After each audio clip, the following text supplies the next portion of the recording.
8월 3일 일기도회를 하나님께 드립니다. 함께 성경 읽겠습니다. 함께 읽을 성경 본문은 레위기 25장 35절부터 43절 말씀입니다.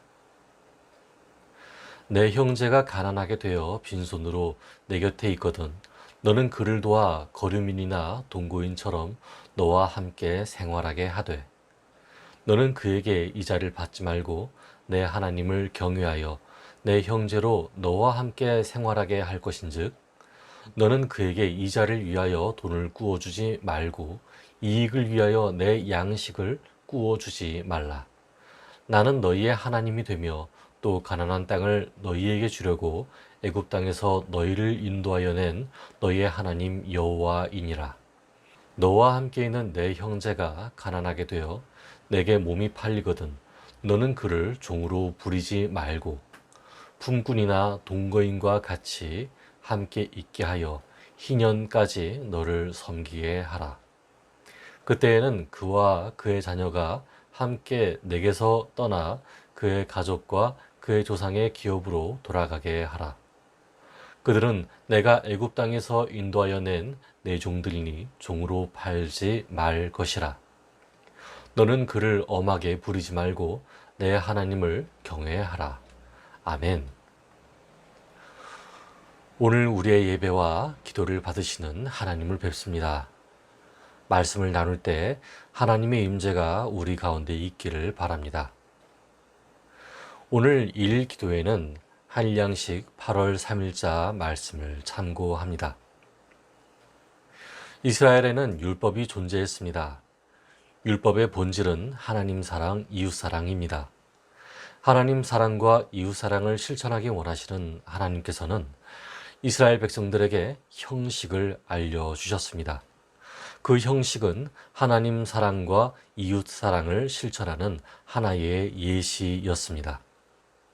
율법을 받은 사람들은 한편으로 그 예시를 있는 그대로 받아들이려고 힘썼습니다. 그 예시 자체를 있는 그대로 받고 실천해야 하나님의 뜻을 실천할 수 있다고 생각했기 때문이죠.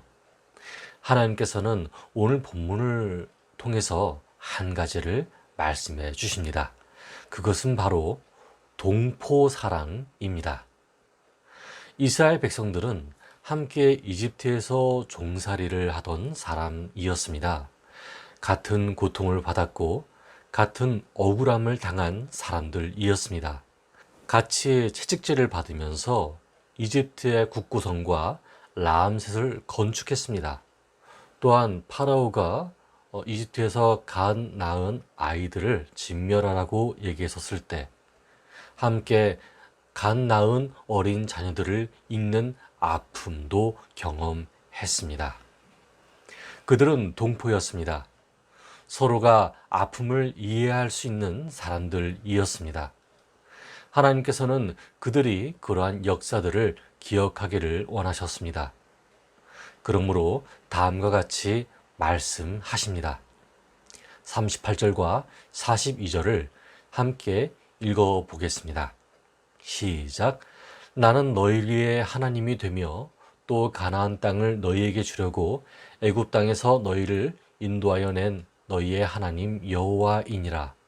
그들은 내가 애굽 땅에서 인도하여 낸 내 종들이니 종으로 팔지 말 것이라. 아멘. 하나님께서는 서로 같은 아픔을 가진 동포들을 권능으로 구출해 내셨습니다. 그들은 하나님의 구출의 역사를 함께 기억하던 사람들이었습니다.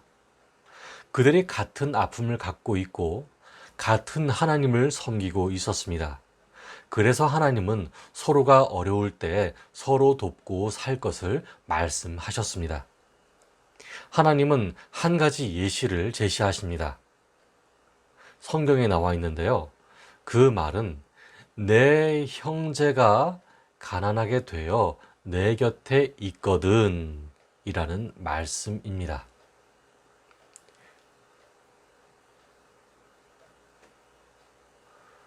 하나님은 한 가지 상황을 제시하십니다. 그 말은 내 형제가 가난하게 되어 내 곁에 있거든 이라는 상황입니다. 자, 여러분, 가난한 형제를 보면 어떤 생각이 드십니까? 저는 성경을 통해 그들을 위해서 선을 베풀 힘이 있거든 도와야 한다고 배워왔습니다. 그리고 불쌍히 여기는 마음을 달라고 간구해 왔습니다. 그러나 실존은 어떻습니까? 한 번, 두 번, 세 번, 그 이후로 계속 도움의 숫자가 늘어나면 늘어날수록 그 형제를 귀찮아하게 되지 않습니까? 어떤 이들은 그 형제를 천대합니다. 자신을 높이 평가하고 그 도움받는 형제를 매우 깔봅니다. 제가 아는 어떤 이들은 친척들이 모인 자리에서 그 형제를 경멸하는 것을 본 적이 있습니다. 저는 분명 게으른 사람으로서 도움만 받는 사람이라면 따끔한 말을 받아야 한다고도 생각합니다. 그 말로서 사람이 깨우치게 되면 좋겠죠. 그러나 열심히 살고 있음에도 불구하고 때때로 사업이 마음대로 되지 않는 사람들이 있습니다. 악질적인 외부의 압력 때문에 가난하게 된 사람들도 있습니다. 그런 이들은 경멸을 해야 할까요? 형제가 아무것도 없다고 해서 그를 마치 종 부리듯 하고 하대하여야 할까요? 여러분께서 진정 하나님을 경외하는 사람이라면 그에게 도움 주는 것보다 앞서서 먼저 그 사람을 마음으로 하대하고 있는지 돌이켜 보시길 바랍니다. 여러분, 이 세상은 점점 더 정당한 징계를 원하고 있습니다. 저는 이 현상이 매우 좋은 현상이라고 생각합니다. 벌 받을 자에게 벌을 주어야 하는 것이 응당합니다. 그러나 한편 너무 분노에 차 있는 나머지 염려되는 부분이 있습니다. 이러다가는 일본처럼 집 안에서 키보드들을 두드리며 상대를 조롱하기에 힘쓰는 사람들이 많아질까봐 걱정이 됩니다. 정당한 징계는 필요합니다. 그러나 불쌍히 여김을 받을 사람에게조차 징계와 격리, 학대를 일삼게 되지는 않게 되기를 바랍니다. 여러분, 오늘날 물가는 많이 올랐습니다. 많이 힘드시죠? 통장 잔고는 빠듯해지고 대출받기에 이자는 턱없이 높아지는 것이 현재 현실입니다. 그러나 이러한 어려운 상황 중에서 하나님께서는 율법의 본질을 말씀하십니다. 그 이유가 있습니다. 첫째, 우리가 그 어느 누군가에게 빈손의 형제가 되지 않게 하시기 위해서입니다. 둘째, 누군가가 우리에게 빈손의 형제가 되었을 때 그를 하대하지 않기 위해서입니다. 아무것도 없는 시절이 다가올 수 있습니다. 저는 그런 시대가 오지 않기를 간절히 바라고 있습니다. 그러나 밥 한 공기를 나누는 것이 벅찬 시대가 올 수도 있을 거라고 생각합니다.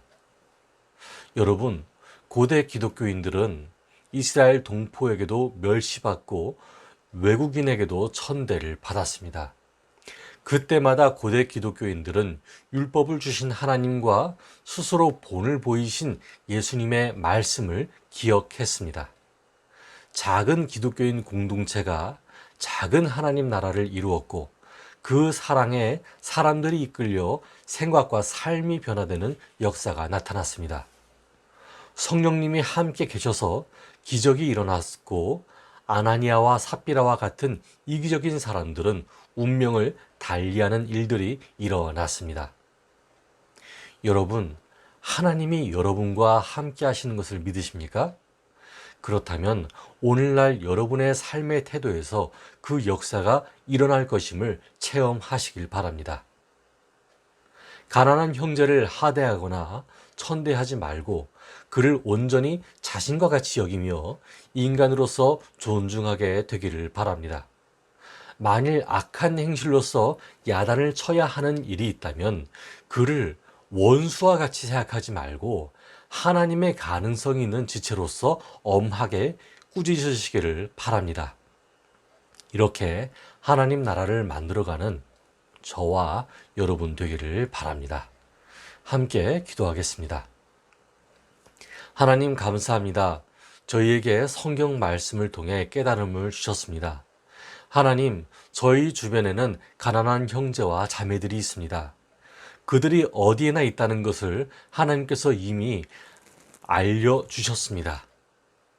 그러나 하나님, 저희가 회개합니다.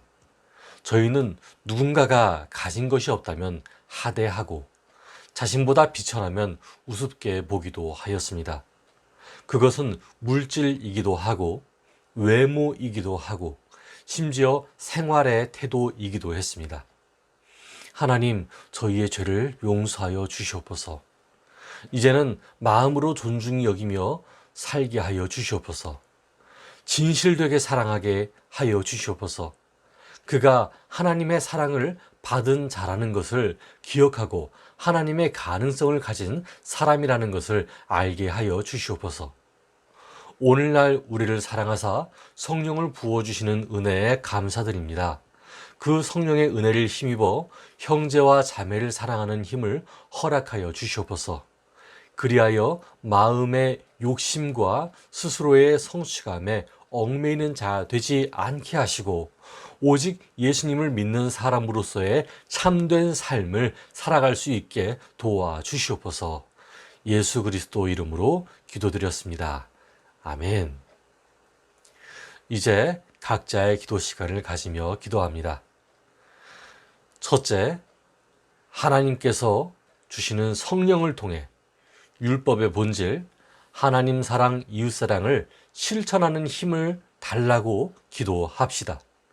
둘째, 오늘날 상처 입은 영혼들의 치유를 위해 위로받지 못한 사람들의 위로를 위해 기도합시다. 함께 기도하겠습니다.